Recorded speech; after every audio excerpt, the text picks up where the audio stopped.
A black woman was thrown out for being barren, discarded by her own family, left with nowhere to go. But just when she's about to give up, a billionaire pulls over and whispers, "You're coming with me." She's offered a life of luxury, but the truth is, he's searching for something real. And so is she. As their bond deepens, shocking secrets emerge, and suddenly they're both caught in a whirlwind of betrayal, past mistakes, and unspoken guilt. What happens when the past they've tried to escape comes crashing back, threatening everything they've built? Can love truly heal all wounds, or will the weight of their past tear them apart forever? Will they find redemption, or lose everything? Tell me in the comments where you're watching from right now, and if this story speaks to you, make sure you hit subscribe so you don't miss the next one. The evening air bit at Cynthia's cheeks as she stood on the cracked sidewalk outside her family home. The porch light that had welcomed her home countless times now cast harsh shadows across the weathered suitcase at her feet. Her mother's final words still rang in her ears, sharp and cutting like broken glass. "What good is a daughter who can't even give us grandchildren?" Tears blurred her vision as she stared at the front door, now firmly shut against her. The yellow curtains in the living room window, the same ones she'd helped her mother hang just last spring, twitched slightly, then fell still. Someone was watching her go, but no one was coming to bring her back inside. Her hands trembled as she gripped the handle of her hastily packed suitcase. Inside were just the basics she'd managed to grab. Some clothes, her wallet, her phone charger. The weight felt wrong. Too light for a life being uprooted, too heavy for her shaking arms to bear. "Lord, help me," she whispered, her breath visible in the cool evening air. The street lamps were starting to flicker on, one by one, like lonely stars in the growing darkness. The familiar houses of her neighborhood suddenly seemed alien and unwelcoming, their warm windows mocking her homelessness. Cynthia began walking, each step feeling like lead. She had no destination in mind. Her thoughts were a tangled mess of disbelief and hurt. The rhythmic sound of her suitcase wheels rolling over concrete joined the chorus of evening crickets and distant traffic. Past the Martinez family's house, where she used to babysit their twins. Past old Mrs. Peterson's perfectly maintained rose garden, where she'd often stopped to chat on her way home from work. Every familiar landmark now felt like a reminder of what she'd lost. Not just her home, but her place in this community. Her phone buzzed in her pocket. Hope fluttered in her chest for a moment. Maybe they'd changed their minds. But it was just a news notification. She turned the phone off completely, unable to bear the thought of seeing her family members removing her from their group chats or unfriending her on social media. The weight of years of disappointment pressed down on her shoulders. All those negative pregnancy tests, the sympathetic looks from doctors, the whispered conversations between relatives that would stop when she entered a room. The gradual withdrawal of her parents' affection, as if her worth diminished with each passing month she failed to conceive. "You're 32 years old," her father had said earlier that evening, his voice heavy with disappointment. "Your cousins all have children by now. What are you waiting for?" "I've been trying," she'd pleaded, fighting back tears. "You know I've been trying. The doctors say—" "Doctors!" Her aunt had interrupted. "In my day, women knew their purpose. They didn't need doctors to tell them how to be proper women." The memory made fresh tears spill down her cheeks. Cynthia stopped walking for a moment, setting down her suitcase to wipe her face with trembling hands. A couple walking their dog crossed to the other side of the street, clearly uncomfortable with her obvious distress. She found herself at the small park where she used to play as a child.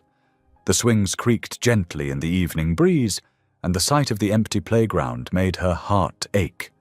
How many times had she imagined bringing her own children here, pushing them on these same swings, teaching them to climb the monkey bars, kissing scraped knees better. Settling heavily onto a bench, Cynthia pulled her jacket tighter around herself. The temperature was dropping, and reality was setting in. She had some money saved, but not enough for a rental deposit. Her job at the local library paid modestly, and she'd always lived at home, helping with bills rather than paying full rent somewhere else.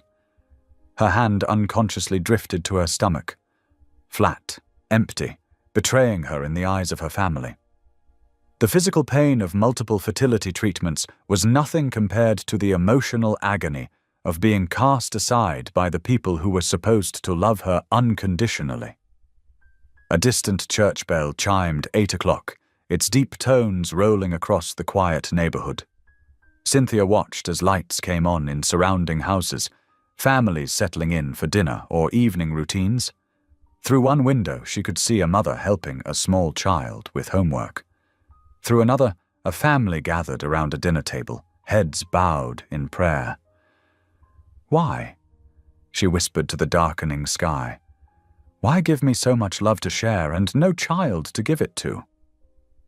The park grew darker, and the evening chill deepened. Cynthia knew she couldn't stay here all night, but the thought of moving felt overwhelming. Her phone remained heavy in her pocket, turned off and silent, just like her family's love for her, apparently.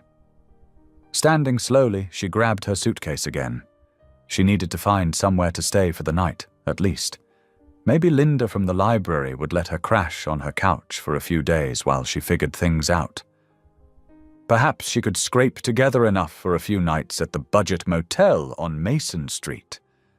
As she walked toward the park exit, a gust of wind stirred up fallen leaves around her feet. They danced in circles before settling again, like her scattered thoughts trying to find solid ground. The streetlights cast long shadows that seemed to reach for her, like grasping fingers. Each step took her further from the only home she'd known, from the family photos on the walls that would now tell lies about love and belonging. She wondered if they would take down the pictures of her, erase her from their family narrative as easily as they'd erased her from their home. The sound of children laughing drifted from a nearby house, and Cynthia quickened her pace. She couldn't bear to hear it right now, couldn't face another reminder of what her family saw as her failure. Her footsteps echoed off the buildings, a lonely percussion in the quiet evening. She pulled out her phone and turned it back on, hands shaking as she scrolled through her contacts. Who could she call? Who would understand? The list of names seemed suddenly short, full of family members who would no longer answer and casual friends who wouldn't want to be burdened with her crisis. A car drove past, its headlights briefly illuminating her tear-stained face. The driver didn't slow down or stop, just another stranger passing by, unaware that they were witnessing someone's world falling apart. Cynthia watched the red taillights disappear around a corner, feeling more alone than ever. She found herself walking toward downtown, where the streets were a little busier and the lights a little brighter. At least there, her solitary figure wouldn't stand out so much. The wheels of her suitcase clattered against the sidewalk, a constant reminder of her sudden homelessness. Above her, stars were beginning to appear in the darkening sky, twinkling with an indifference that made her feel small and insignificant.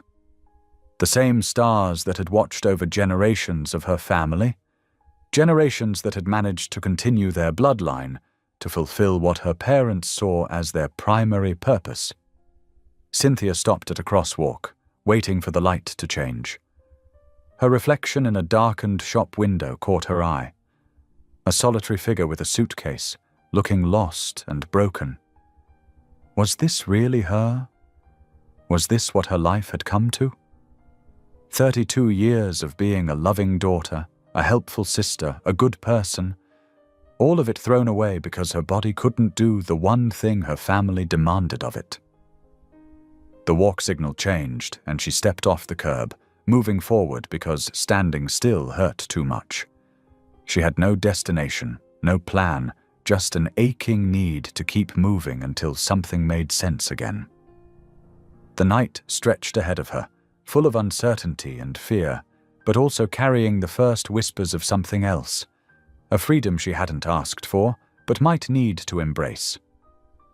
The motel room's ceiling fan clicked with each rotation, a steady rhythm that had kept Cynthia company through her sleepless night. Morning light filtered through thin curtains, casting shadows on the worn carpet. She sat on the edge of the bed, counting the remaining money in her wallet, barely enough for one more night in this place. Her reflection in the scratched mirror showed dark circles under her eyes. She hadn't slept more than an hour or two, tossing and turning on the lumpy mattress while her mind replayed yesterday's events over and over. The harsh words of her family still echoed in her thoughts, cutting deeper with each remembrance. "Get yourself together." She whispered to her reflection, trying to summon strength she wasn't sure she had anymore. Her hands trembled as she smoothed down her wrinkled clothes, the same ones she'd worn yesterday when her world had fallen apart. Outside, the morning traffic buzzed past the motel. Cynthia gathered her few belongings and stepped out into the crisp morning air. The sun felt too bright, too cheerful for how she felt inside. She began walking, her suitcase wheels catching on every crack in the sidewalk. Each step felt heavier than the last. Where was she going? What was she doing? The questions swirled in her mind like autumn leaves in a storm. She passed by a coffee shop where families sat together, sharing breakfast and laughter. The sight made her throat tight with unshed tears. "Keep it together," she muttered to herself, quickening her pace. "Just keep moving." But movement without direction was just wandering, and that's what she was doing. Wandering through streets that grew nicer and cleaner as she walked, not realizing she'd entered the city's more affluent area. Here, the sidewalks were smoother, the buildings taller and gleaming with glass and steel. A sleek black car slowed beside her, its engine purring quietly. Cynthia kept her eyes forward, trying to ignore it, but the car matched her pace. The passenger window hummed down smoothly. "Excuse me," a male voice called out, gentle but commanding. "Are you all right?" Cynthia paused, turning to face the voice. Behind the wheel sat a man in an expertly tailored suit, his expression concerned but guarded. Asher Knight studied her with dark eyes that seemed to see right through her careful composure. "I'm fine," she said automatically, the words feeling false on her tongue. A tear chose that moment to escape, trailing down her cheek and betraying her lie. Asher's hands tightened on the steering wheel. "You don't look fine," he said quietly. "And this isn't the safest neighborhood to be walking alone with a suitcase."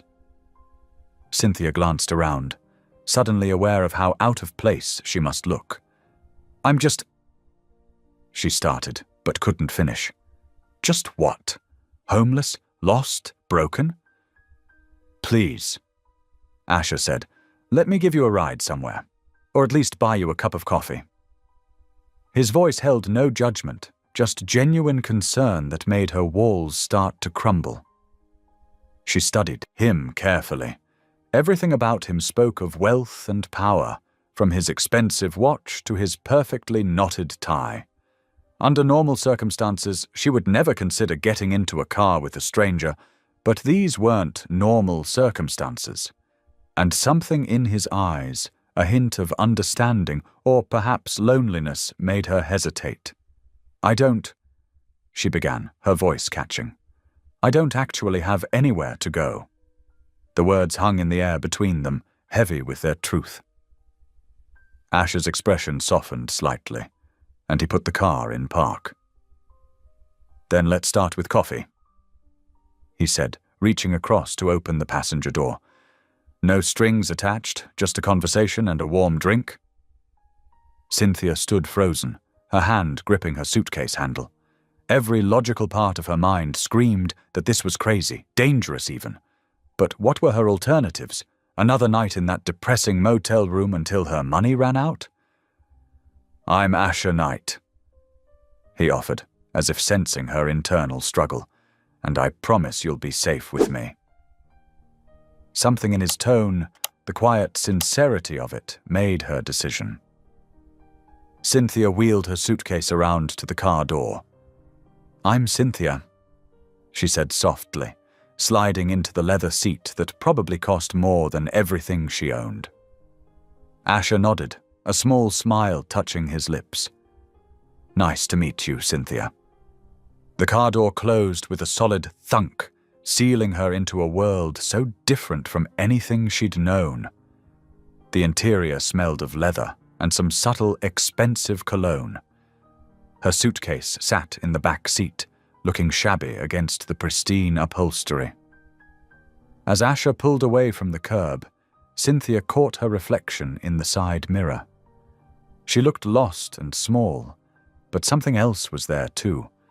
Maybe a hint of hope, or perhaps just the desperation of someone who had run out of options.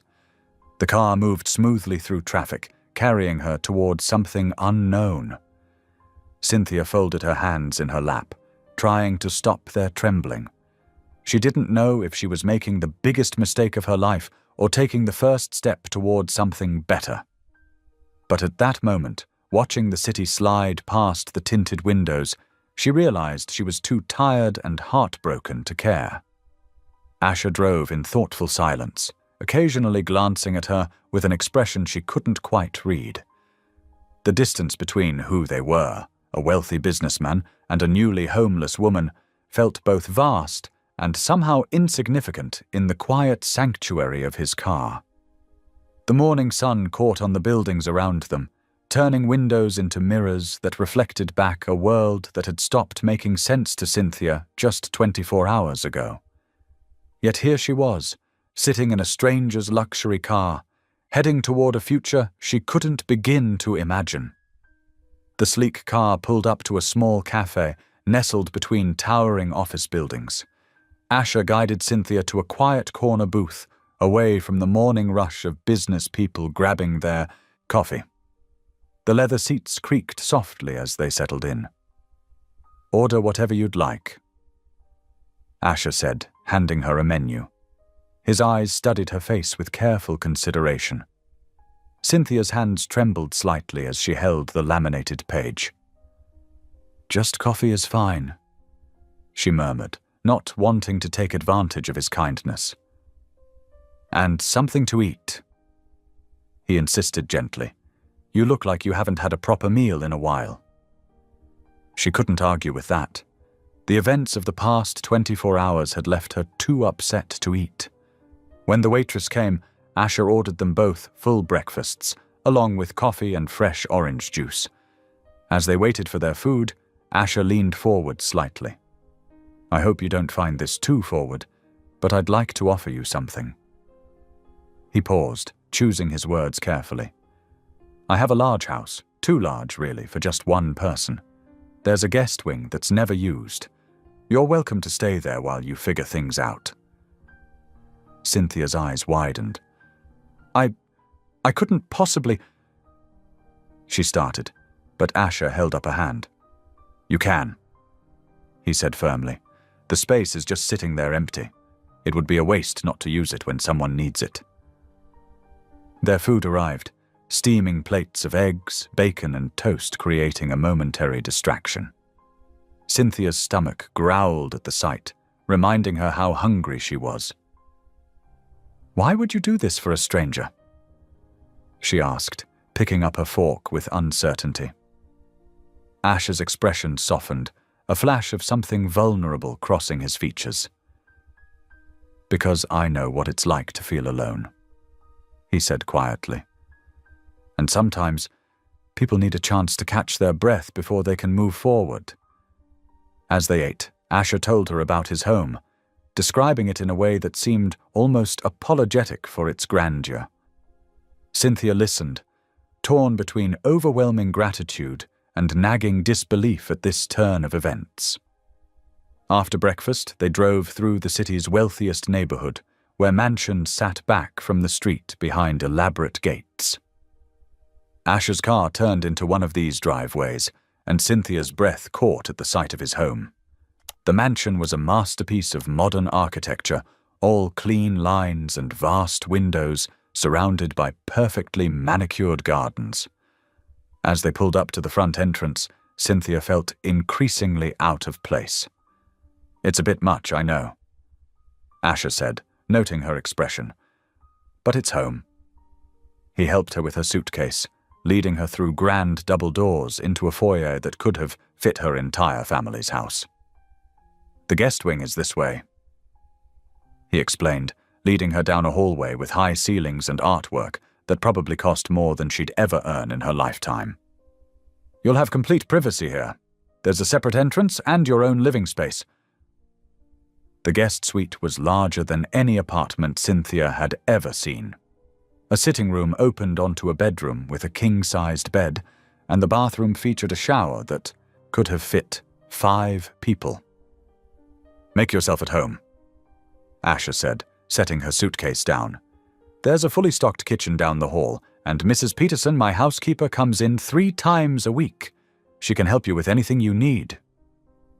Cynthia turned in a slow circle, overwhelmed by the luxury surrounding her. "I don't know how to thank you," she whispered.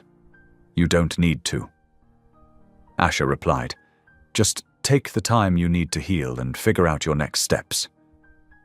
As evening approached, Cynthia had showered and changed into fresh clothes. She found herself wandering into the main part of the house, drawn by soft, classical music playing from somewhere. She found Asher in what appeared to be a study, sitting in a leather armchair with a glass of wine. He looked up as she entered, gesturing to another chair nearby. "Would you like to join me? There's plenty of wine." Cynthia settled into the chair, accepting the glass he poured her.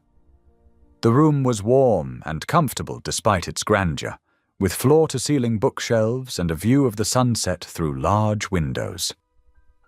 "This must seem strange to you," Asher said after a while, breaking the comfortable silence that had settled between them. "Having a stranger in your home?" Cynthia clarified. Asher smiled slightly, swirling the wine in his glass. "Perhaps, but this house has been empty for too long. It needs some life in it." Something in his tone made Cynthia look at him more closely. Despite his wealth and success, there was a loneliness about him that resonated with her own. She recognized it in the way his eyes sometimes drifted to the middle distance, lost in thoughts he wouldn't share. "Do you live here all alone?" she asked softly. "Yes," he answered, then added after a pause, "It wasn't always the plan, but life has a way of taking unexpected turns." The setting sun cast long shadows across the room, creating a strangely intimate atmosphere. They sat together, 2 broken people finding an unexpected moment of peace in each other's company. The classical music played softly in the background, filling the spaces between their quiet conversation. As night fell, they shared simple stories, nothing too personal, nothing too deep, but there was an understanding building between them, a recognition of shared pain despite their vastly different circumstances. Cynthia found herself relaxing, the weight of her recent trauma feeling slightly lighter in this peaceful moment. Asher spoke about his business ventures, but his words lacked the pride one might expect. Instead, there was an undercurrent of emptiness, as if all his success had failed to bring him what he truly wanted. Cynthia listened, recognizing that beneath his polished exterior was someone just as lost as she was, just in a different way.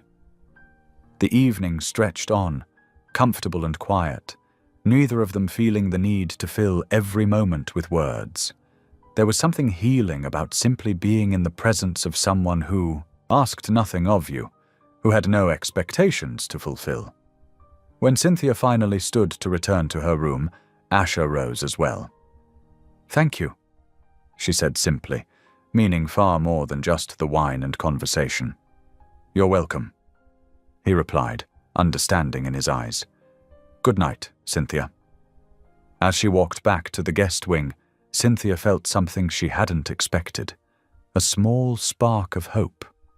In this strange turn of events, in this unlikely sanctuary, perhaps she could find the strength to rebuild her life. And perhaps, though neither of them knew it yet, they had both found something they desperately needed, someone who could see past their broken pieces to the person underneath. The morning sun streamed through the tall windows of Asher's mansion, casting long shadows across the polished marble floors. Cynthia woke early, still adjusting to the unfamiliar surroundings of her new temporary home. The bed was softer than any she'd ever slept in, the sheets smoother than silk against her skin. Yet despite the luxury, she felt a need to be useful, to give something back. She made her way to the kitchen, where Mrs. Peterson, the housekeeper, was already preparing breakfast. The older woman's kind face brightened at seeing her. "Good morning, dear," Mrs. Peterson said warmly. "Would you like some coffee?" "Yes, please," Cynthia replied, then hesitated before adding, "And would you like some help?" Mrs. Peterson's eyes crinkled with a smile. "That would be lovely. You can start by setting the table." Over the next few days, Cynthia fell into a routine. She'd wake early, help Mrs. Peterson with breakfast, and then find small ways to make herself useful around the massive house. She organized bookshelves in the library, arranged fresh flowers in the sitting rooms, and even helped with the laundry, despite Mrs. Peterson's protests that it wasn't necessary. "You don't have to do any of this," Asher said one morning, finding her carefully dusting the collection of art pieces in the main hall. "You're my guest, not my staff." Cynthia paused, duster in hand. "I know, but it helps me feel purposeful, like I'm not just taking up space." Something in her words seemed to resonate with Asher. He stood there for a moment, hands in his pockets, watching her with an unreadable expression. "I understand that feeling more than you might think." Their conversations began to grow longer and deeper. Often in the evenings, they would find themselves in his study, sharing stories over tea or wine. Asher spoke about his business empire, but there was always a hollow note in his voice when he discussed his achievements. 20 years ago, I had nothing," he told her one evening, staring into his wine glass. "I built everything from scratch. Every deal, every acquisition, every success. I thought each one would finally make me feel complete. But it never did." Cynthia watched him from her now familiar spot in the leather armchair. "Success doesn't always fill the spaces inside us," she said softly. "No," he agreed, meeting her eyes. "It doesn't." As the days passed, Cynthia began to see beyond Asher's wealthy facade. She noticed how he would sometimes stand at the window of his study, looking out at nothing in particular, lost in thoughts that seemed to weigh heavily on him. She saw how he ate his meals alone when she wasn't there, despite having a dining room that could seat 20 people. She observed the way he spoke to his staff, always polite, but distant, as if afraid to form real connections. One afternoon, while helping Mrs. Peterson fold linens, Cynthia gathered the courage to ask about him. "Has Mr. Knight always been so solitary?" Mrs. Peterson's hand stilled on the sheet she was folding. "He's always been kind, but lonely. All these years I've worked here, I've never seen him truly happy. Until recently, that is." "Recently. Since you arrived, dear. He seems lighter somehow." The words stayed with Cynthia as she went about her day. She found herself paying more attention to the small changes in Asher's behavior, how he'd started taking his breakfast in the kitchen instead of his office, how his smile reached his eyes more often, how he seemed to find reasons to be in whatever room she was working in. During their evening conversations, Asher began sharing more personal details about his life. He spoke about growing up with nothing, about the drive that pushed him to succeed, and about the emptiness that success had brought. "Sometimes I look around at all of this," He gestured to the grandeur surrounding them. "And wonder if I built it all just to hide from what I really wanted." "What did you really want?" Cynthia asked gently. Asher was quiet for a long moment. "Connection. Family. Something real." He looked at her then, his eyes vulnerable. "The things money can't buy." Cynthia understood that feeling all too well. Her own loss of family, though recent and painful, echoed his long-term loneliness. In these quiet moments, they found themselves sharing not just conversation, but understanding, a recognition of shared pain that transcended their different circumstances. As days turned into a week, their routine became comfortable, almost domestic. They would share meals, discuss their days, and find moments of quiet companionship in the evening hours. The massive mansion began to feel less like a museum and more like a home, filled with small touches of life. Fresh flowers Cynthia arranged, books left open on side tables, 2 cups of coffee sitting side by side on the kitchen counter. The staff noticed the changes, too. The house seemed warmer somehow, more lived in. Mrs. Peterson often caught Asher smiling to himself when he thought no one was looking, and the tension that usually hung around him had begun to ease.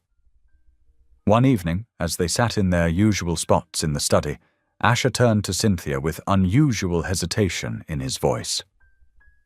"I want you to know," he said carefully, "that you can stay here as long as you need. There's no pressure to leave or figure everything out quickly." Cynthia felt tears prick at her eyes.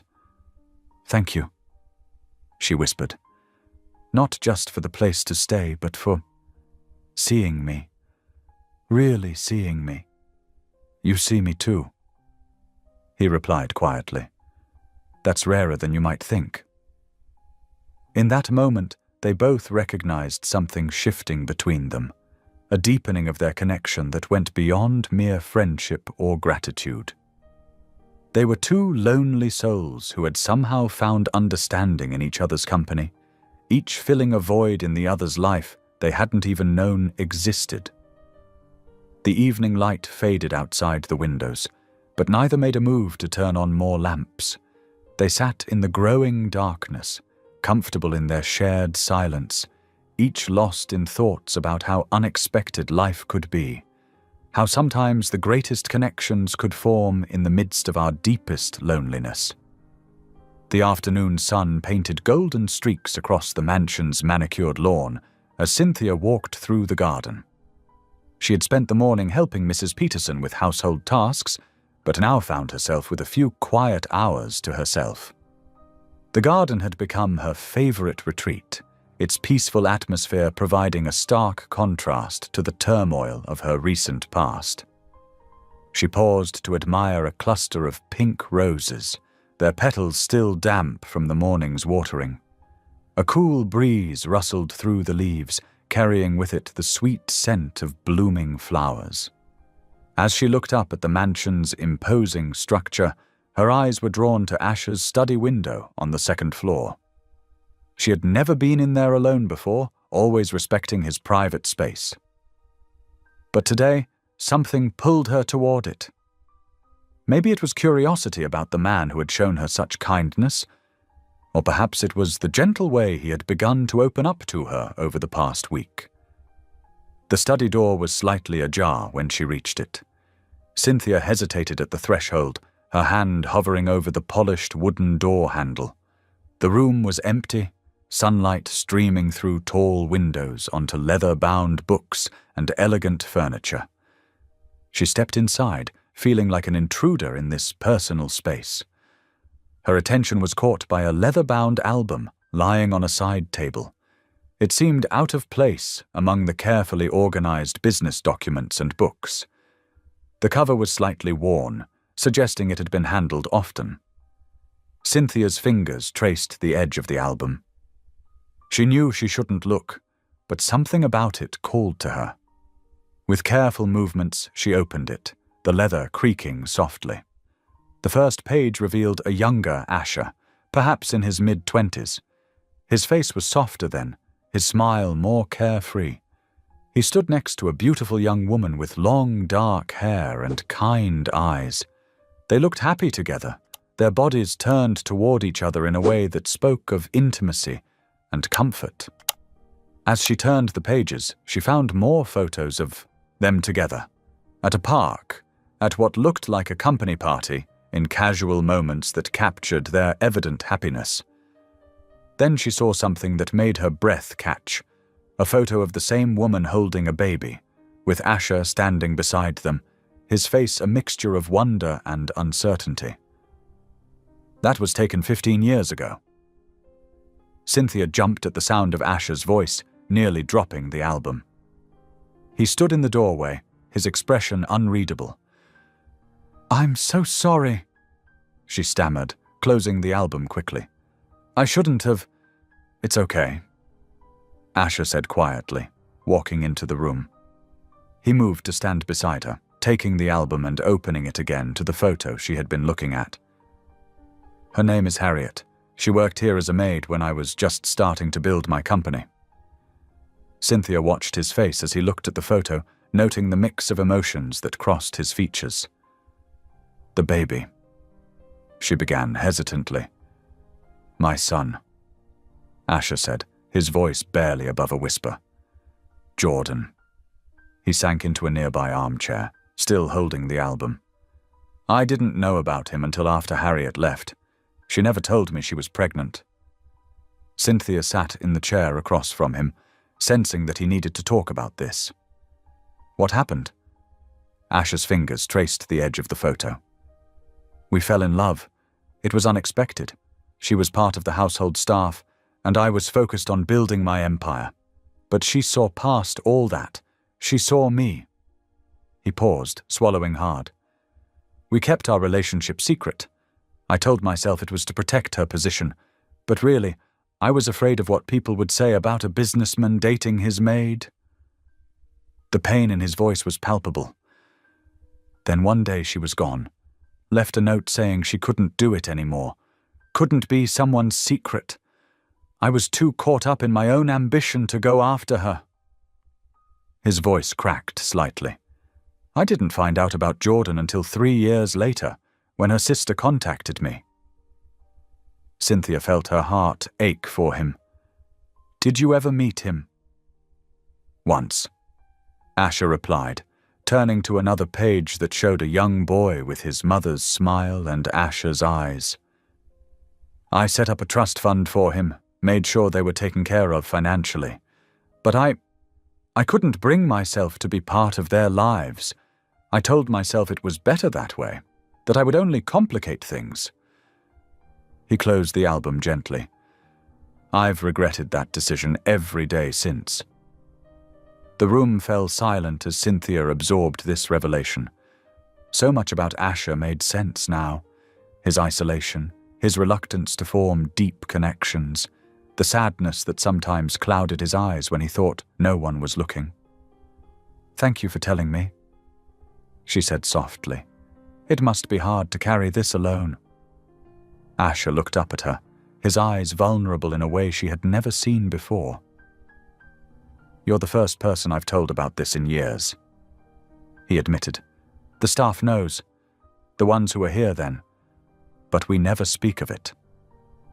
"Is that why you helped me?" Cynthia asked carefully. "Because you understand what it's like to lose family?" "Maybe partly," he acknowledged. "But mostly I helped you because I saw something in your eyes that day. A kind of pain I recognized." He set the album aside and leaned forward slightly. "I've spent years building walls around myself, Cynthia, but somehow you've managed to see through them." The afternoon light had shifted, casting long shadows across the study floor. In this moment of shared vulnerability, something deeper seemed to pass between them, an understanding that went beyond words, a recognition of shared pain and the possibility of healing.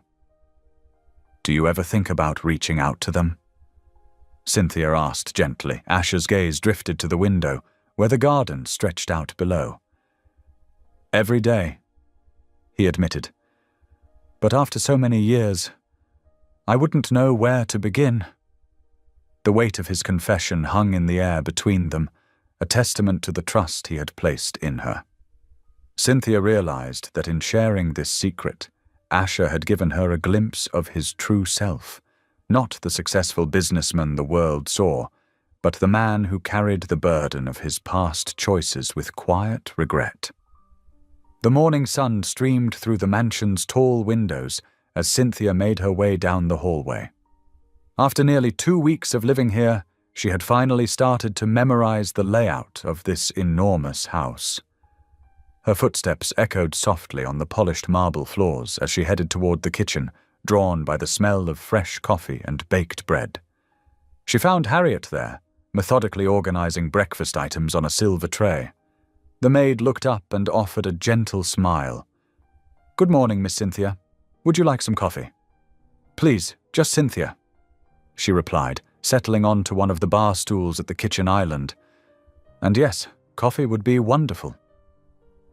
Harriet moved with practiced grace, pouring a steaming cup and adding just the right amount of cream. She had already learned how Cynthia liked it. "Did you sleep well?" "Better than I have in weeks," Cynthia admitted. She watched as Harriet continued her morning routine, noticing how the older woman seemed to know exactly where everything belonged. There was something calming about her presence, a quiet strength that reminded Cynthia of her grandmother. The peaceful morning routine was interrupted by the patter of small feet. A young boy, no more than 5 years old, came rushing into the kitchen. His dark curls bounced as he ran straight to Harriet, wrapping his arms around her legs. "Mama, can I have pancakes?" His bright eyes sparkled with hope. Harriet's whole demeanor softened as she looked down at her son. "Jordan, what did we say about running in the house?" Her tone was gentle despite the correction. "And good morning to you too, young man." Jordan giggled and properly greeted his mother, then turned to notice Cynthia. His shy smile was absolutely charming. "Hello," he said, suddenly remembering his manners. "Hello, Jordan," Cynthia responded warmly. "I'm Cynthia. I've been staying here for a little while." "I know," he said matter-of-factly. "Mama told me. She says you're nice." Harriet busied herself with making Jordan's pancakes, but Cynthia caught the slight flush on her cheeks. "Jordan, why don't you sit at the table? Breakfast will be ready soon." As Jordan climbed onto a chair, Cynthia couldn't help but study his features. There was something familiar about them, especially around his eyes, but she couldn't quite place it. She watched as Harriet interacted with her son, noting the deep bond between them. "Would you like to join us?" Harriet offered, surprising Cynthia with the invitation. "There's plenty of batter." "I'd love to," Cynthia replied, moving to the small table where Jordan sat. Over breakfast, she learned more about the little family. Jordan attended kindergarten at a nearby school, and Harriet arranged her work schedule around his needs. Mr. Knight, Asher, had been very accommodating, allowing Jordan to stay in the staff quarters with his mother instead of requiring Harriet to live off-premises like most of the other staff. Throughout the morning, Cynthia noticed small moments that piqued her curiosity. The way Harriet tensed slightly when Asher's name was mentioned. The careful way she answered questions about Jordan's father, saying only that he wasn't in the picture. The fact that Jordan seemed to know his way around the mansion as if he'd grown up here. Later that day, Cynthia found herself helping Harriet with some light cleaning in the library. As they worked, she observed how Harriet's eyes would linger on certain photographs, particularly ones of Asher from years ago. There was something in her gaze, not quite longing, but definitely more than the casual interest of an employee. "How long have you worked here, Harriet?" Cynthia asked, trying to keep her tone casual. Harriet paused in her dusting. "On and off for about 6 years now," she replied carefully.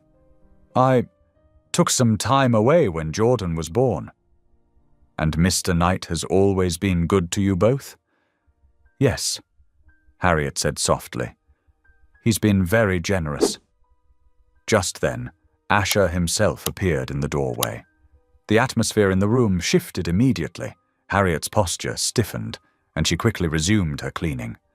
Asher's expression was difficult to read as his eyes moved from Harriet to Jordan's toy car, forgotten in the corner of the room.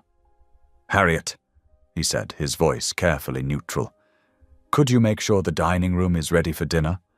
I'm expecting some business associates this evening." "Of course, Mr. Knight." Harriet gathered her cleaning supplies and left the room, her movements quick and efficient.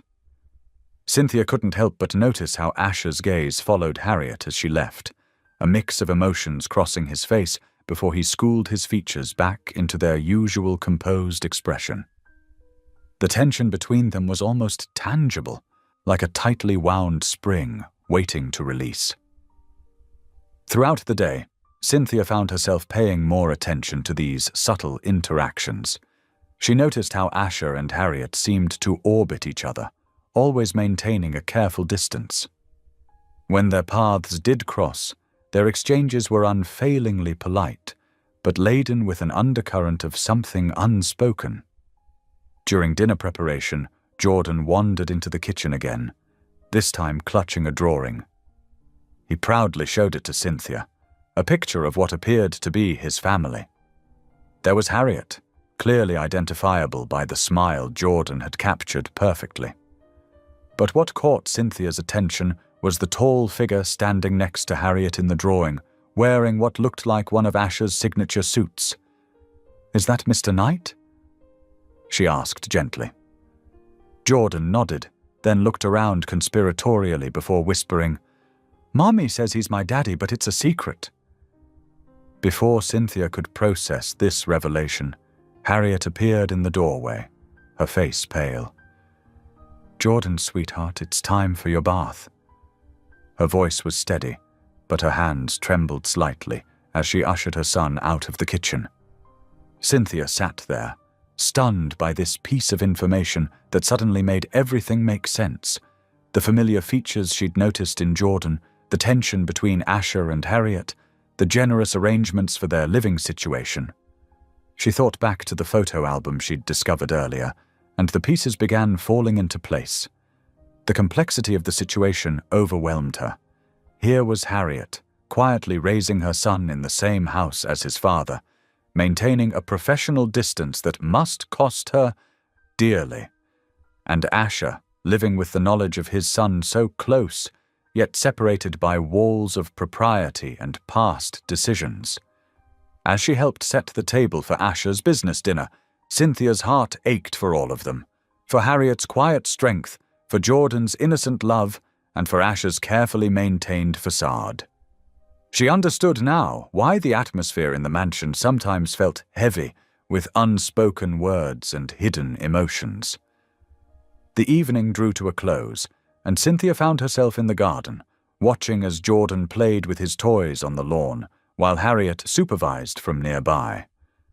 Asher stood at his study window, his silhouette visible against the warm light inside. The scene before her was both beautiful and heartbreaking. A family connected by blood and history, yet separated by circumstances and choices made long ago. The evening air was growing cool as Cynthia sat on the mansion's back porch, watching Jordan play with his toy cars on the stone path. The setting sun painted the sky in soft oranges and pinks, casting long shadows across the manicured lawn. She had grown fond of these quiet moments with the little boy, whose infectious energy and pure heart brought warmth to the grand but often lonely house. Vroom, vroom. Jordan zoomed his favorite red car along the path, making enthusiastic engine noises. His dark curls bounced as he crawled around, completely absorbed in his imaginary racetrack. Cynthia smiled, wrapping her cardigan tighter around herself. "Who's winning the race, Jordan?" "The red one," he exclaimed, holding up the shiny toy car. It's just like the one in Daddy's garage. Her heart skipped a beat at his casual mention of Daddy, but she tried to keep her expression neutral. She had noticed similarities between Jordan and Asher before, the same determined set of their jaw, the identical way they furrowed their brows when concentrating, but had dismissed them as coincidence. Jordan abandoned his cars and climbed onto the porch swing beside her, his small legs dangling. "Can you push me?" he asked, looking up at her with those familiar dark eyes. "Of course, sweetie." Cynthia stood and gave the swing a gentle push. The chains creaked softly as Jordan giggled, clearly delighting in the simple pleasure. The glass doors behind them slid open, and Asher stepped out onto the porch, his tie loosened after a long day of meetings. He looked tired, but managed a small smile at the scene before him. That's when it happened. Jordan's face lit up at the sight of Asher, and with the uninhibited honesty of a child, he announced, "Mommy says you're my daddy." The words hung in the air like suspended crystals, catching the last rays of sunlight and scattering them into sharp, brilliant points. Cynthia's hand froze mid-push, the swing slowing to a gentle sway. She felt as though all the air had been sucked from her lungs. Asher's reaction was immediate and visceral. His face drained of color, and his body went rigid. The casual stance he'd maintained vanished, replaced by a tense, almost defensive posture. His eyes darted between Jordan and Cynthia, a mix of panic and shame crossing his features. "Jordan," he said, his voice strained, "why don't you go find your mother? It's almost time for dinner." But Jordan, oblivious to the tension he'd created, continued swinging his legs happily. "Can we eat together tonight? Like a real family?" Cynthia's mind raced, trying to process this revelation. The photo album, the strange dynamics between Asher and Harriet, the careful distance they maintained, it all suddenly made terrible sense. She felt her chest tighten with a complex mix of emotions, confusion, hurt, and something that felt remarkably like betrayal. "Jordan." Asher tried again, more firmly this time. "Please go inside now." The little boy's face fell slightly at Asher's tone, but he hopped off the swing and headed towards the door. As he passed Asher, he reached up and grabbed his hand for just a moment, an innocent gesture that made Asher flinch visibly. Once Jordan was inside, a heavy silence descended on the porch. The swing continued its gentle motion, the chains squeaking softly like a countdown to an inevitable confrontation. "Cynthia," Asher began, running a hand through his hair. "I can explain." "Can you?" Her voice came out barely above a whisper. "Because from where I'm standing, it seems like there's quite a lot you've neglected to mention." Asher moved to the porch railing, gripping it until his knuckles turned white. "It's complicated?" "Complicated?" Cynthia let out a hollow laugh. "You have a son, Asher. A son who lives in your house, who you see every day, and you've been pretending he's just your maid's child. How long did you think you could keep this secret?" "I wasn't—" he started, then stopped, seemingly at a loss for words. "I never meant for any of this to happen." The sun had almost completely set now, casting long shadows across the porch. In the dimming light, Asher looked older, more vulnerable than Cynthia had ever seen him. The carefully constructed facade of the confident billionaire was crumbling before her eyes. "Does he know?" she asked softly. "Does Jordan understand who you really are to him?" Asher's shoulders slumped. "I don't know what Harriet has told him. We never discussed how to handle this. It was easier to just—" "Easier?" Cynthia felt anger rising in her chest. "Easier for whom? Certainly not for Jordan, growing up watching his father pretend to be nothing more than his mother's employer. Not for Harriet, having to maintain this charade day after day." Through the glass doors, they could see Jordan in the kitchen with Harriet, helping her set the table for dinner. The domestic scene felt like a cruel joke now, knowing the truth that lay beneath it. "I've made mistakes," Asher admitted, his voice barely audible. "More than I can count, but I've tried to provide for them, to make sure they're taken care of." "Money isn't everything, Asher." Cynthia cut him off. "That little boy in there doesn't need your provision as much as he needs his father's love." The words seemed to hit Asher like a physical blow. He turned away from the door, unable to watch the scene inside any longer. The carefully maintained distance he'd kept from his son suddenly seemed less like protection and more like cowardice. Cynthia wrapped her arms around herself, feeling chilled despite the mild evening air. The man before her seemed like a stranger now, so different from the person she thought she was getting to know. The weight of this secret, of the unspoken truth that had been living within these walls, pressed down on her like a physical presence. Through the glass they could hear Jordan's laughter, bright and clear, cutting through the tension like a shaft of sunlight through storm clouds. The sound seemed to pierce something in Asher. His shoulders tensed, and his grip on the railing tightened even further. The revelation hung between them like a heavy curtain, changing everything and nothing all at once. The peaceful evening had transformed into something else entirely, filled with unspoken questions and uncomfortable truths. As Cynthia stood there, watching Asher struggle with his emotions, she wondered how many more secrets this mansion held, and how many more hearts would be broken before they all came to light. The grandfather clock in the hall struck 9, its deep chimes echoing through the quiet mansion. Cynthia sat in one of the plush armchairs in Asher's study, her hands wrapped tightly around a cup of tea that had long since gone cold. Across from her, Asher paced back and forth, his usual composed demeanor replaced by visible anxiety. "I need to tell you everything," he finally said, stopping to lean against his desk. "You deserve to know the truth."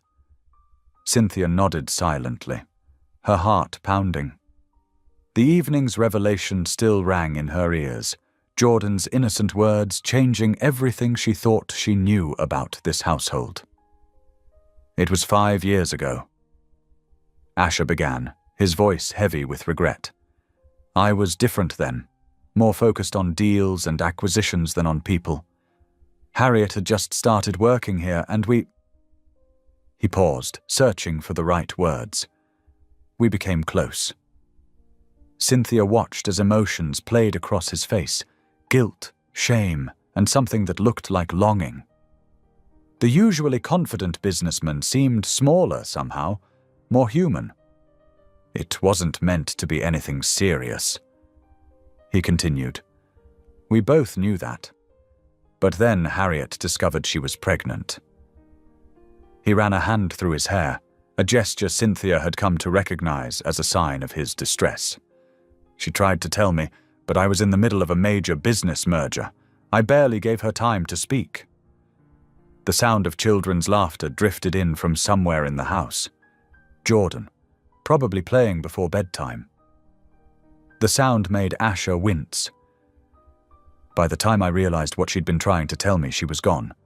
She'd taken a leave of absence, saying she needed to care for a sick relative. His voice cracked slightly. "I didn't question it.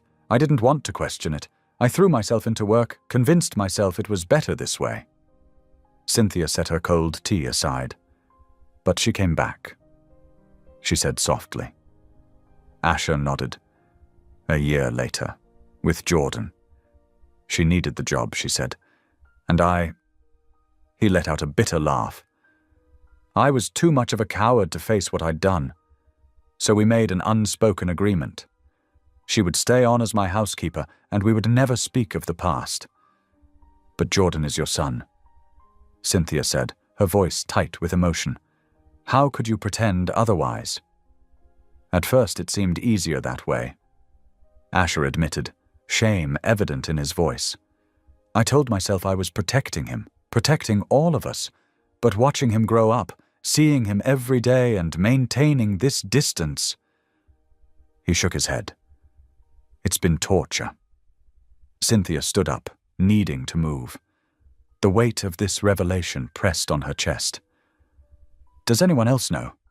No one, Asher replied. The staff probably suspects. They're not blind, but no one has ever said anything. And now? Cynthia asked, turning to face him. What happens now that Jordan seems to know the truth? Asher's shoulders slumped. I don't know. I've spent so long hiding from this, I don't know how to face it. He looked up at her, his eyes filled with uncertainty. I've made such a mess of everything. Cynthia felt her own emotions churning. Sympathy for Jordan, anger at Asher's cowardice, and a deep sadness for the years of silence and pretense that had shaped this household. When I first came here, she said slowly, I thought I'd found a place where I belonged, someone who understood what it meant to be alone. She wrapped her arms around herself. But now I feel like an outsider again, watching a drama I had no part in. Cynthia. Asher moved toward her, reaching out but stopping short of touching her. You're not an outsider. If anything, you've brought light into this house. You've made me face things I've been running from for years. She looked at him, really looked at him, seeing both the successful businessman and the frightened father, the man who had shown her kindness and the one who had hidden such a massive secret. I keep thinking about Jordan, she said softly, about how much love and joy he has to give, and how much he must want to share that love with his father. Asher's face crumpled slightly. I see him with Harriet, how natural they are together, how much she's given him. And I wonder if I even have the right to step into his life now, after all this time. You're his father, Cynthia said firmly. You've always been his father, whether you acknowledged it or not. The question is, what kind of father do you want to be now? The clock chimed the quarter hour, its sound filling the heavy silence between them. Outside the study window, the garden lay in darkness, the same garden where just hours ago Jordan's innocent words had shattered their carefully maintained illusions. I want to be better, Asher whispered, his voice rough with emotion. For Jordan, for Harriet, for you. But I don't know how to begin.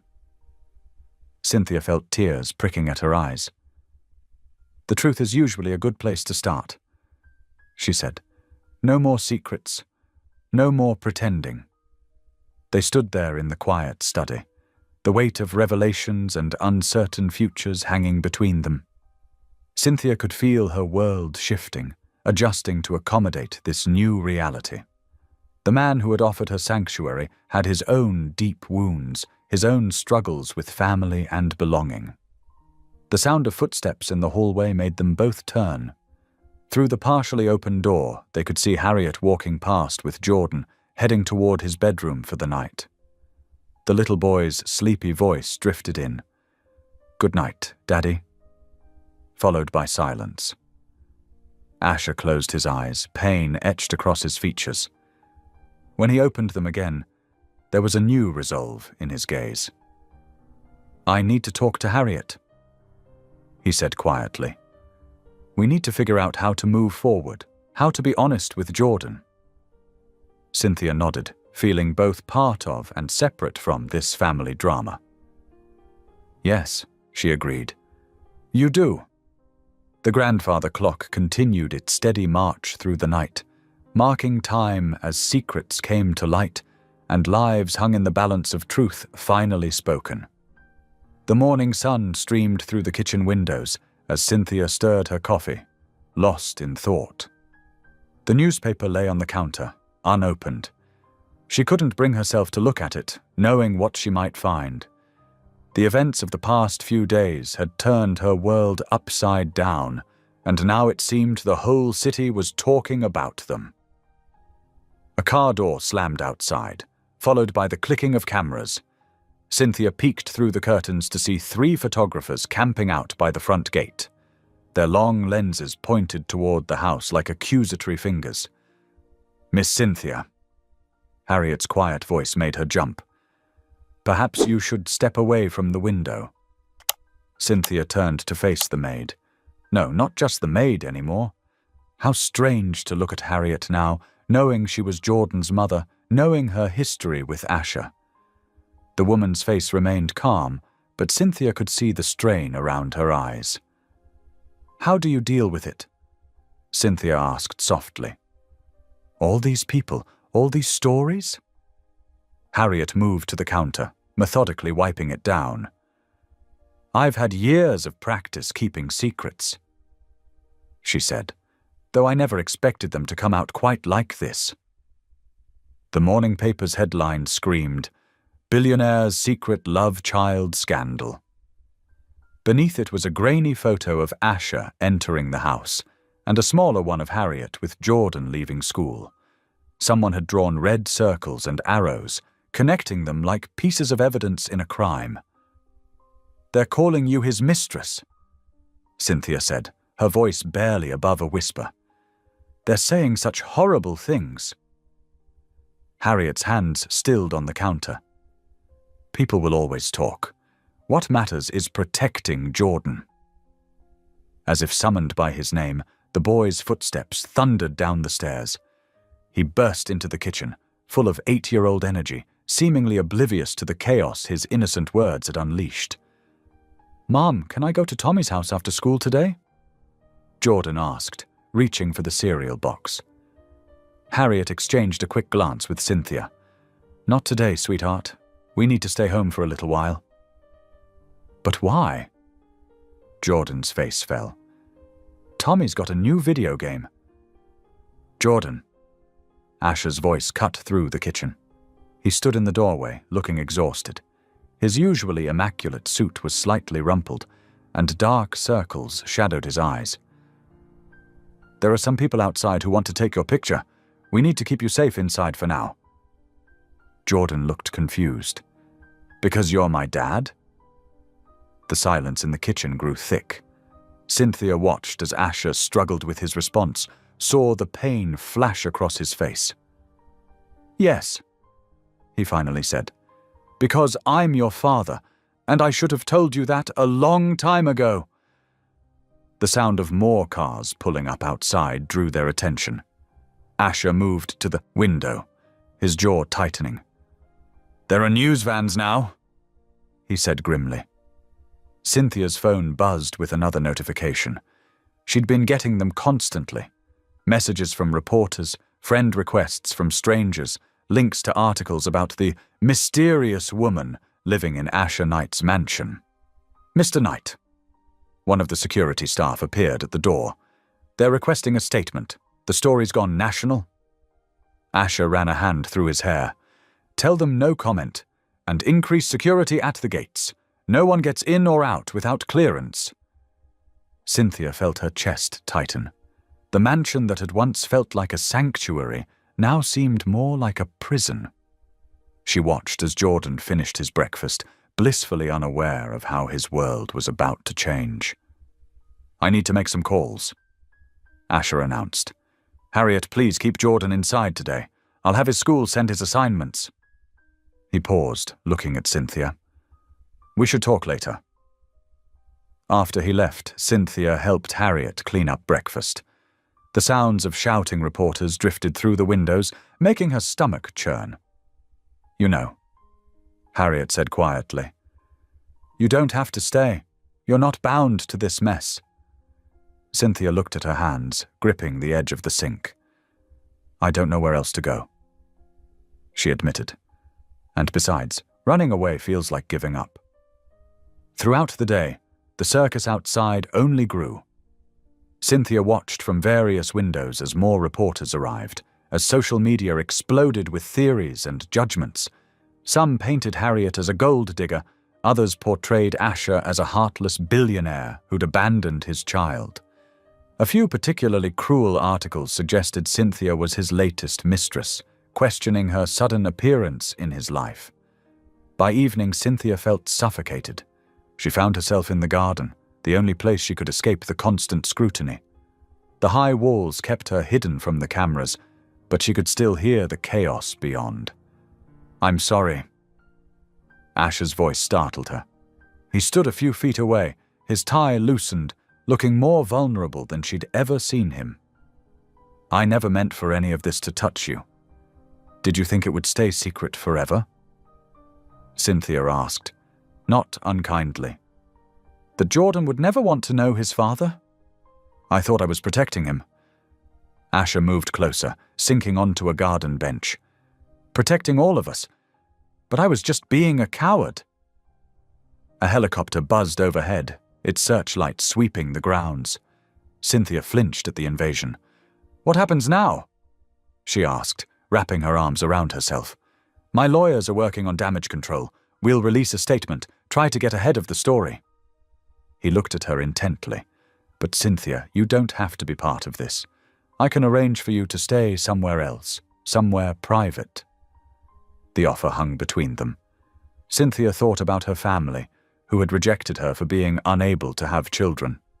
Now here she was, caught in the middle of someone else's family drama, surrounded by wealth but feeling more alone than ever. "Is that what you want?" she asked quietly. "For me to leave?"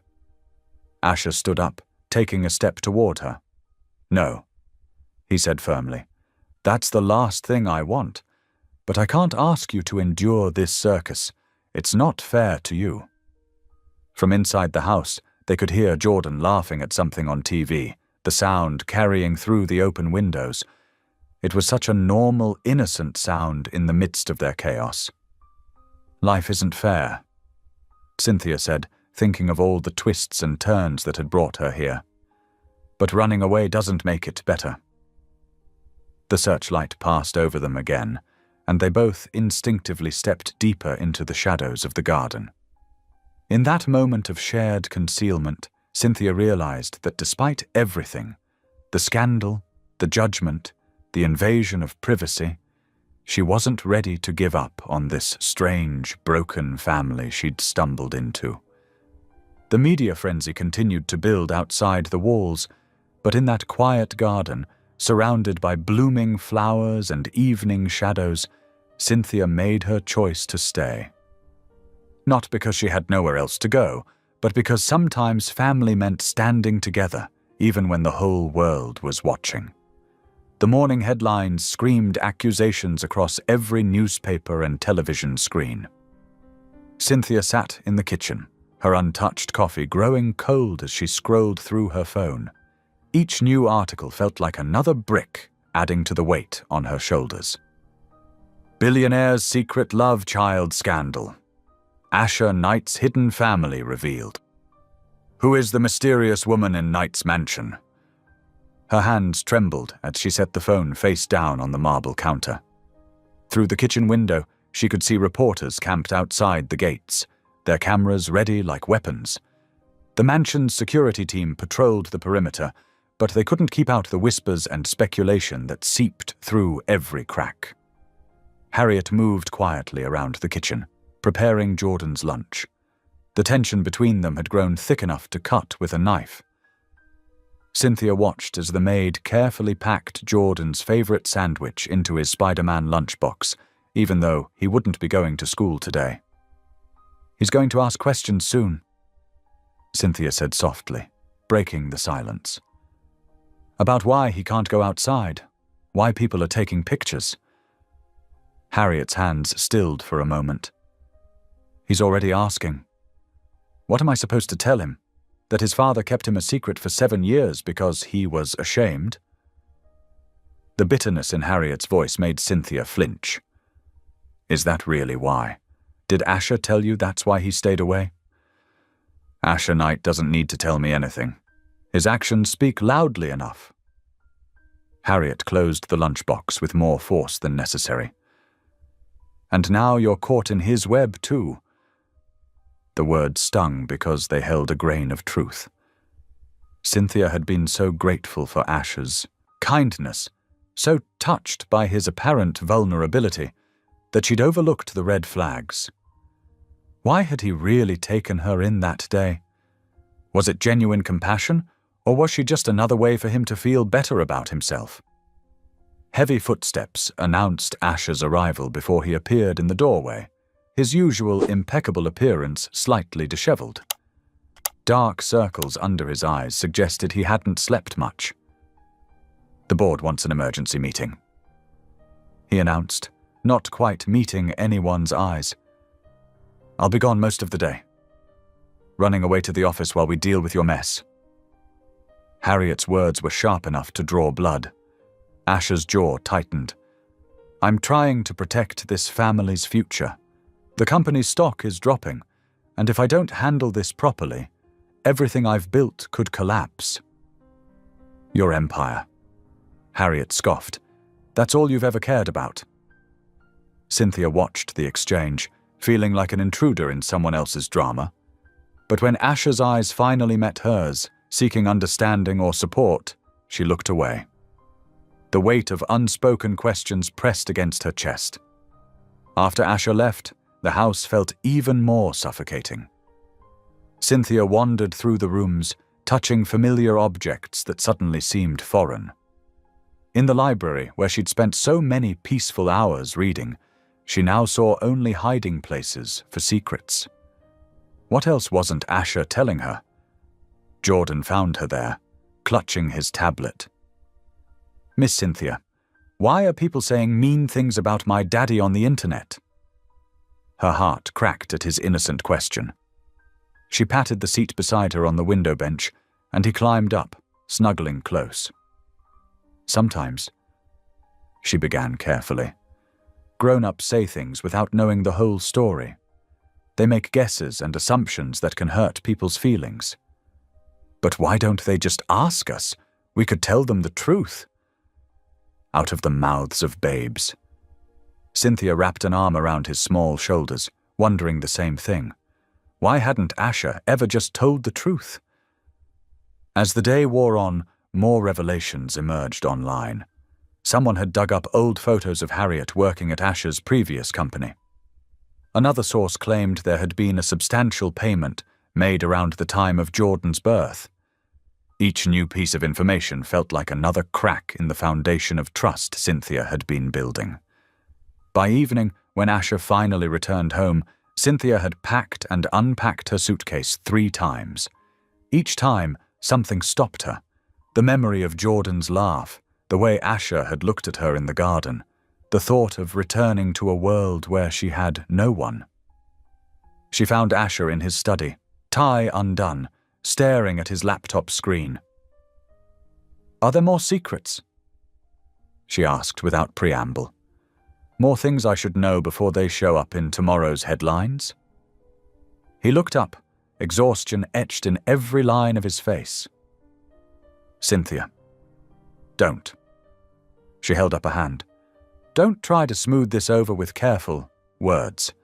I need the truth, Asher, all of it, because right now I feel like I'm drowning in other people's stories about who you are, and I don't know which version to believe." "I'm still the same person you've gotten to know these past weeks," he said quietly. "Are you? Because the man I thought I knew wouldn't hide his own son.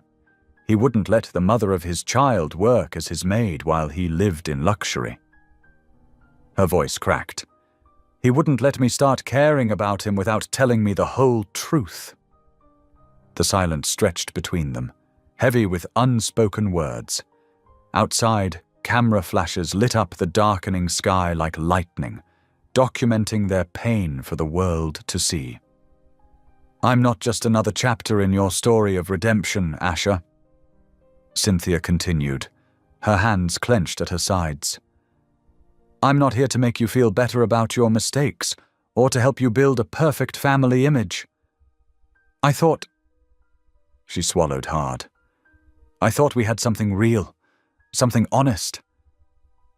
Asher stood, moving toward her, but she stepped back. The hurt in his eyes matched her own, but she couldn't let herself be swayed by it. Not this time. "Give me a reason to stay," she whispered. Give me something true to hold on to. But as she looked at him, she saw the same walls going up that had kept his secrets for so long. The same protective instincts that had led him to hide Jordan, to keep Harriet at arm's length, to build this gilded cage they all now lived in. The weight of it all, the scandal, the secrets, the uncertainty, pressed down on her chest until she could barely breathe. She thought of her family, who had thrown her away because she couldn't give them what they wanted. Was she any different to Asher? Just another piece in his complicated life that he could rearrange or remove when it became inconvenient? Yet even as these doubts plagued her, she remembered the quiet moments they'd shared, the way he'd looked at her like she mattered, the feeling of finally belonging somewhere. Walking away would mean giving up on more than just Asher. It would mean giving up on the first real connection she'd felt since her world fell apart. She stood there, caught between staying and leaving, between hope and fear, while outside the cameras flashed and the world waited to see what would happen next in the saga of Asher Knight's complicated life. The evening shadows stretched across Asher's study as Cynthia gathered her courage. Her heart pounded against her ribs, each beat a reminder of what she stood to lose. The mansion felt smaller tonight, more confining, as if the walls themselves were closing in around them. Through the window, she could still see the occasional flash of cameras, hungry vultures waiting for their next story. "We need to talk," she said firmly, closing the heavy oak door behind her. "And this time, I need everything. No more half-truths, no more careful omissions." Asher sat behind his massive desk, his tie loosened and jacket discarded. He looked older tonight, the weight of his secrets etched in the lines around his eyes. "Sit down, please," he said softly, gesturing to the leather chair across from him. Cynthia shook her head. "I've spent enough time sitting quietly while others decided my fate. I'll stand." The silence stretched between them like a physical thing, full of all the words they hadn't said.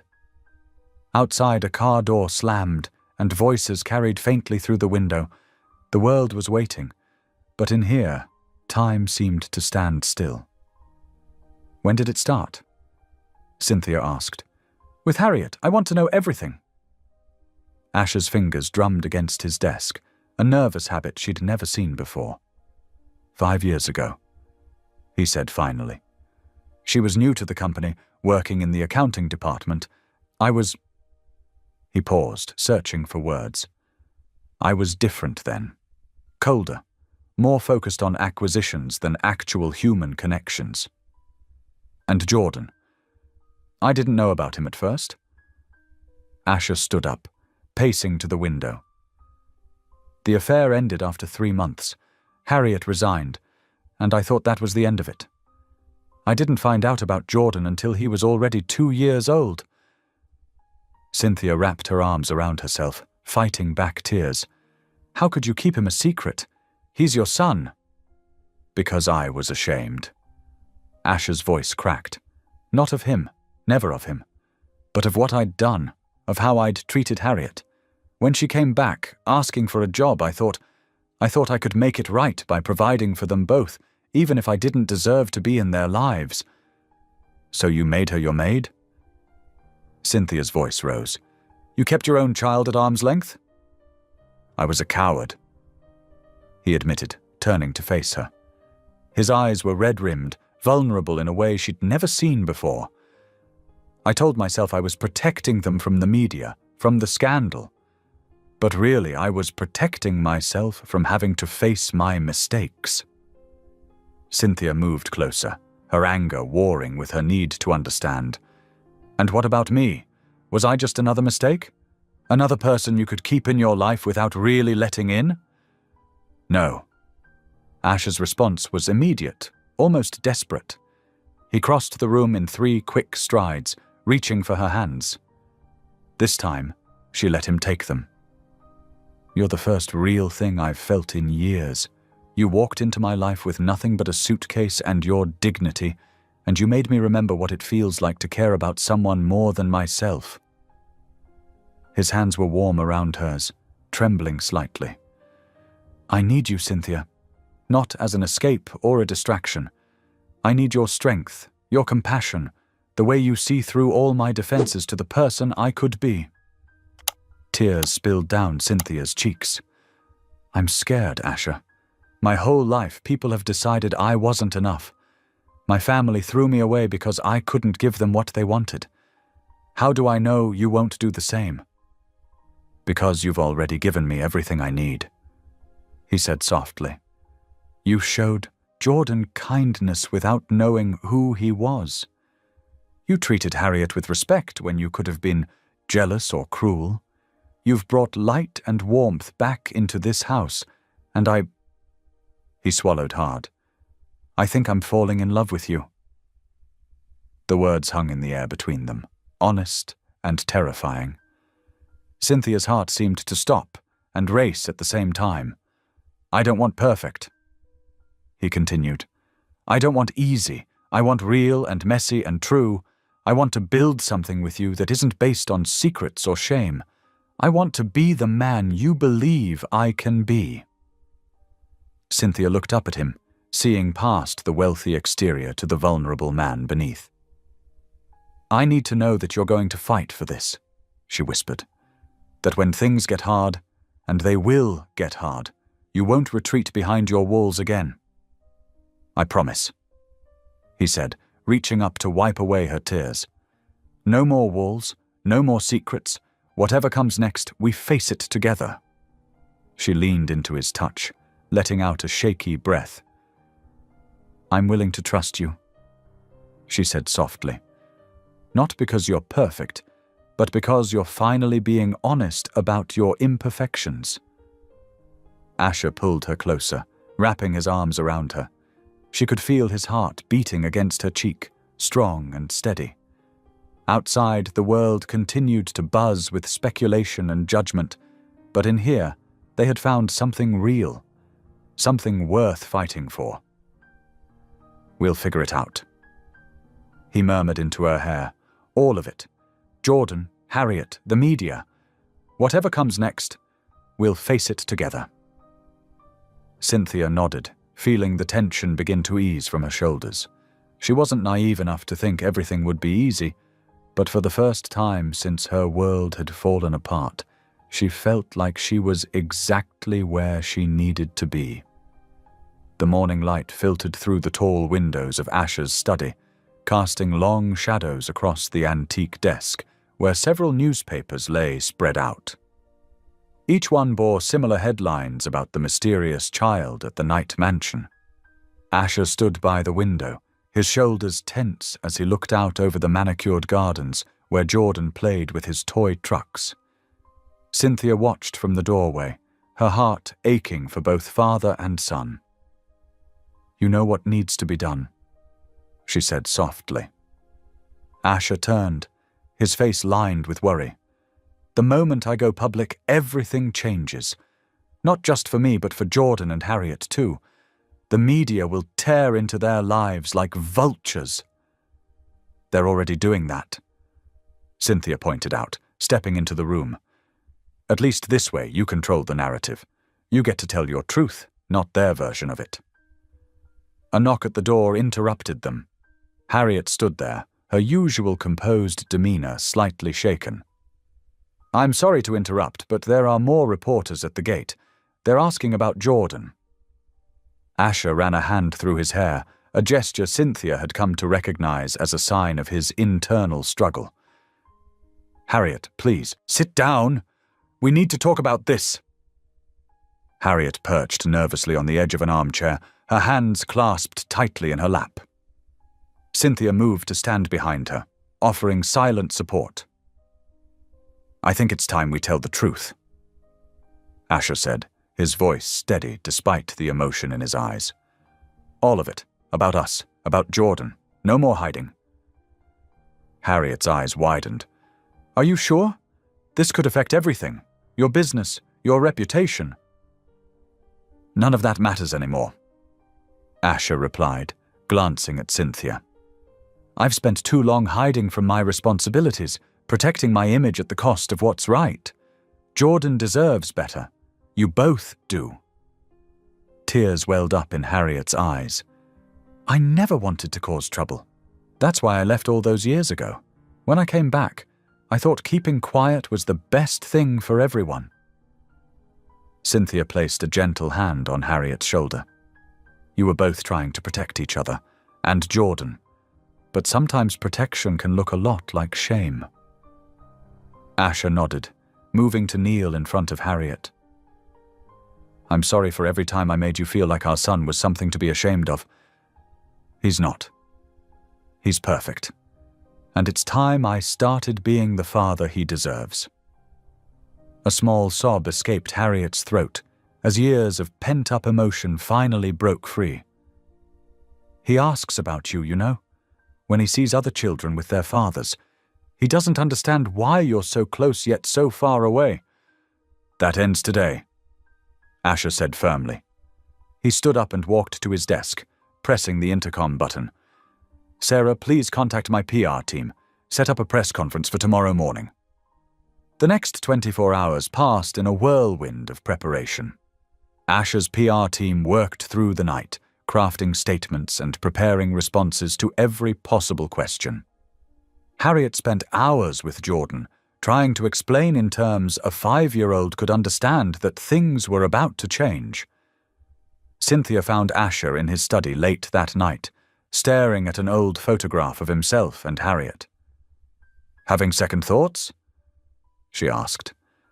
He shook his head. "No. For the first time in years, I'm completely certain about something. I just wish I'd done this sooner." "You're doing it now," she reminded him, wrapping her arms around his waist from behind. "That's what matters." The morning of the press conference arrived bright and clear. The mansion's front lawn had been transformed into a media circus, with cameras and reporters jockeying for position. Asher stood at the podium, his usual confident demeanor tempered by genuine emotion.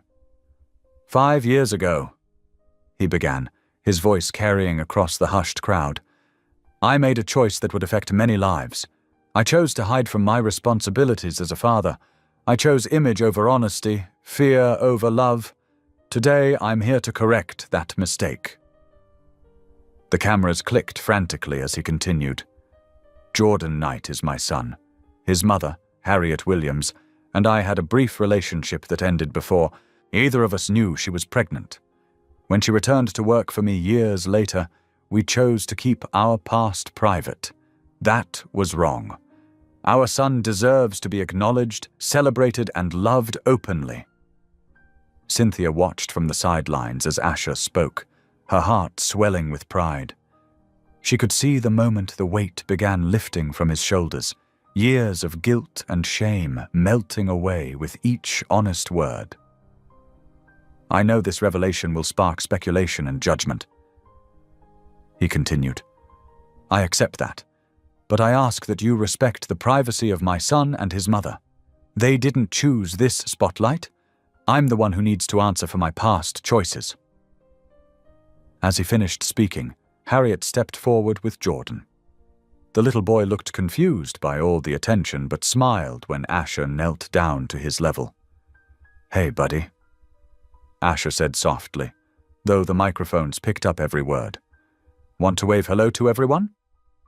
Jordan waved enthusiastically, drawing chuckles from the crowd. The photographers went wild, capturing the moment Asher Knight publicly embraced his son for the first time. Later that evening, after the reporters had gone and Jordan was tucked into bed, the 3 adults sat in the kitchen. The atmosphere was different now, lighter somehow, despite the chaos they knew would follow. "The board of directors is going to have questions," Asher said, but there was no regret in his voice. "Let them ask," Cynthia replied. "You've done nothing wrong except wait too long to do what's right." Harriet nodded, dabbing at her eyes with a tissue. "Jordan hasn't stopped smiling since you called him son in front of everyone. He keeps saying he wants to show his friends the videos of his daddy talking about him." Asher reached across the table and squeezed Harriet's hand. I know we can't erase the past 5 years, but I promise you both, things will be different now. We'll figure out how to be proper parents to him, together. And I'll be here to help. Cynthia added, Jordan deserves to have as many people loving him as possible. The headlines the next day were predictably sensational. Billionaire's secret love child revealed. Night air hidden in plain sight. But beneath the shocking headlines, there was a story of redemption, of a man choosing love over pride, truth over convenience. Asher's phone hadn't stopped ringing. Board members, business partners, social contacts, all demanding explanations. But as he watched Jordan playing with his trucks in the garden, now free to call him Daddy whenever he wanted, he knew he'd made the right choice. Harriet, too, seemed to stand taller, no longer carrying the burden of their secret. She and Asher began having long conversations about Jordan's future, their past mistakes, and how to move forward as parents. It wasn't always easy, but it was honest. Cynthia observed these changes with quiet joy, seeing how truth, even when difficult, had the power to heal old wounds and create new beginnings. She understood now why she had been brought into their lives, not just to find her own healing, but to help this fractured family find their way back to each other. The days following the press conference brought a gradual shift in the mansion's atmosphere. While camera crews still lingered outside the gates, their numbers dwindled with each passing day. Inside, a different kind of transformation was taking place. Cynthia found herself watching Asher's interactions with Jordan, noting how the businessman's sharp edges softened when his son was around. One afternoon, she observed them playing with building blocks in the living room, Jordan's laughter echoing through the halls. "Hiya, Daddy!" Jordan squealed as Asher carefully stacked another block on their towering creation. "Any higher, and we'll need a building permit." Asher joked, his usual stern expression replaced by a genuine smile. From the doorway, Harriet appeared with a tray of snacks. Her eyes met Cynthia's, and they shared a knowing look. The healing was happening, slowly but surely. Later that evening, Cynthia and Harriet sat in the kitchen, sharing tea and conversations that had become their nightly ritual. "I never thought I'd see the day," Harriet admitted, warming her hands around her mug. "Asher being a real father to Jordan. It still feels like a dream sometimes." Cynthia reached across the table and squeezed Harriet's hand. "You carried this secret for so long. How are you really doing with everything?" Harriet's eyes welled with tears. "It's strange. There's relief, yes, but also, I don't know, I spent 5 years being everything to Jordan. Now I'm learning to share him, to trust that Asher won't disappear again." "That must be scary," Cynthia said softly. "It is, but seeing Jordan so happy."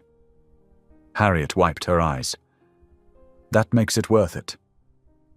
Their friendship had deepened in unexpected ways.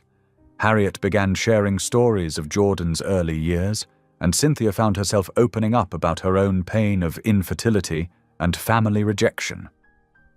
"You know," Harriet said one day while they folded laundry together, "being a mother isn't just about giving birth. It's about love.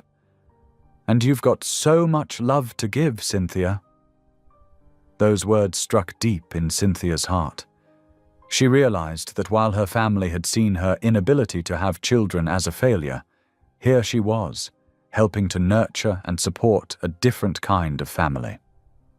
The relationship between Cynthia and Asher evolved too, growing deeper as they faced the challenges together.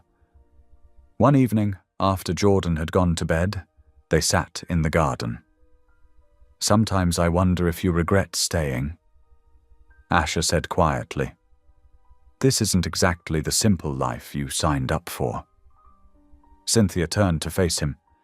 "When my family kicked me out, I thought I'd lost everything. But being here, being part of this complicated, beautiful mess. It's shown me who I really am. I'm not just the woman who couldn't have children. I'm someone who can help heal a family. Asher took her hand, his eyes reflecting the moonlight. You've helped heal me too, you know? I was so afraid of facing my past, of admitting my mistakes, but you showed me that it's never too late to make things right. Their newfound family dynamic wasn't without its challenges. There were awkward moments, misunderstandings, and times when old fears threatened to surface. But they faced each obstacle together, learning to communicate and trust one another. Jordan, in his innocent way, helped bridge many gaps. He'd grab Cynthia's hand along with his mother's when crossing the street, or demand that both Harriet and Asher read him bedtime stories. His love didn't recognize the complicated adult boundaries they sometimes struggled with. As weeks passed, Cynthia found herself settling into a role she never expected, not replacing anyone, but adding her own unique presence to their family tapestry. She helped Jordan with his homework, shared cooking duties with Harriet, and supported Asher as he learned to balance his business responsibilities with fatherhood. One afternoon, while watching Jordan play soccer in the backyard with both his parents cheering him on, Cynthia felt a profound sense of peace wash over her. Her inability to have children had once seemed like the end of her story. Instead, it had led her here, to a place where she could give and receive love in ways she never imagined possible. She was more than enough, exactly as she was. The realization brought tears to her eyes, not tears of sadness this time, but of gratitude and joy. The autumn breeze rustled through the garden as Cynthia watched Jordan chase falling leaves. Her heart swelled with a love she never thought possible. This wasn't the family she had imagined for herself, but it was perfect in its own wonderful way. "Got you!" Jordan exclaimed, catching a golden leaf mid-air. He ran to show it to her, his eyes bright with excitement. "Look, Cynthia, it's shaped like a heart." She pulled him close, breathing in the scent of his shampoo and childhood innocence. "It sure is, sweetheart, just like the love we all share." Asher appeared from his study, his tie loosened and sleeves rolled up. The sight of him still made her heart skip, but now it was deeper than attraction. It was understanding, trust, and genuine love. "I just got off the phone with the realtor," he said, joining them on the garden bench. "The beach house we looked at last week. It's ours if we want it." Cynthia's eyes widened. They had talked about a vacation home, somewhere they could all escape to, make new memories together. "Really? Really?" He smiled, taking her hand. "I thought it could be our fresh start. All of us." Harriet, who had been watering the flowers nearby, looked over with a gentle smile. The tension that had once existed between them had transformed into a unique friendship, built on mutual respect and understanding. "We could spend summers there," Cynthia mused, already imagining lazy beach days and sunset walks. "Jordan would love that." "I want to build sandcastles," Jordan chimed in, climbing onto Asher's lap. Asher wrapped one arm around his son and kept hold of Cynthia's hand with the other. "I've spent so many years running from my past," he said quietly. "But now, with you both, with this family we've created, I'm finally at peace." Cynthia squeezed his hand, feeling tears of joy prick at her eyes. The woman who had once stood alone on a cold sidewalk, rejected and lost, was gone. In her place was someone stronger, someone who had found her purpose in the most unexpected way. "We're going to be okay, aren't we?" she whispered. "More than okay," Asher replied, pulling her close. "We're going to be extraordinary." The community center buzzed with excitement as families gathered for the Open Hearts, Open Homes event. Cynthia stood at the podium, her hand intertwined with Asher's, while Jordan sat in the front row next to Harriet. Behind them, their newly adopted twins, 6-year-old Sarah and 8-year-old Michael, played quietly with their coloring books. 2 years ago, I thought my life was over. Cynthia began, her voice strong and clear. I was told I wasn't enough because I couldn't have children, but life had other plans. She smiled at her family. Love doesn't always come in the package we expect. The audience listened intently as she shared their journey through the foster care system, how they had met Sarah and Michael, and how their hearts had instantly connected. Asher stepped forward to join her at the microphone. When we first met the twins, he said, his voice thick with emotion, they reminded me so much of Jordan. Every child deserves a chance at happiness, at family. The event had drawn dozens of families interested in foster care and adoption. Resource tables lined the walls, staffed by social workers and family advocates. Cynthia and Asher had funded the entire initiative, determined to help other families find the same joy they had discovered. Second chances aren't just for children, Cynthia continued. They're for parents too, for anyone who's ever felt lost or rejected. Love has a way of finding us when we least expect it. Sarah ran up to the stage, tugging at Cynthia's dress. Mama, can I tell them about our family too? Cynthia lifted her daughter onto her hip, and together they faced the crowd. Their story of healing, hope, and unconditional love echoed through the room, touching hearts and changing lives. After Sarah's heartfelt moment at the podium, Cynthia and Asher shared a knowing glance. Their journey had come full circle. The community centre, filled with hopeful families and dedicated social workers, represented everything they'd fought to achieve. Michael joined his sister on stage, and Jordan wasn't far behind. The sight of all 3 children together, biological and adopted, brought tears to Cynthia's eyes. Harriet watched from her seat, a gentle smile on her face, having found her own peace in this unconventional family. Look at us now, Asher whispered, his arm around Cynthia's waist. Who would have thought that rainy day when I found you would lead to all of this? The event wound down as families mingled, sharing stories and dreams. Some filled out preliminary paperwork for fostering, while others exchanged contact information with support groups. The walls that had once divided them, wealth, status, biology, had crumbled in the face of something far more powerful. Love. As they gathered their things to leave, Cynthia looked at her family. Sarah and Michael chatted animatedly with Jordan about their upcoming weekend plans. Harriet helped pack up the remaining informational materials, now comfortable in her role as both employee and family member. And Asher, her rock through it all, stood beside her, transformed from the guarded businessman she'd first met into a man who had learned to open his heart completely. Their story had become more than just a tale of personal redemption. It was a beacon of hope for others who felt lost or unwanted.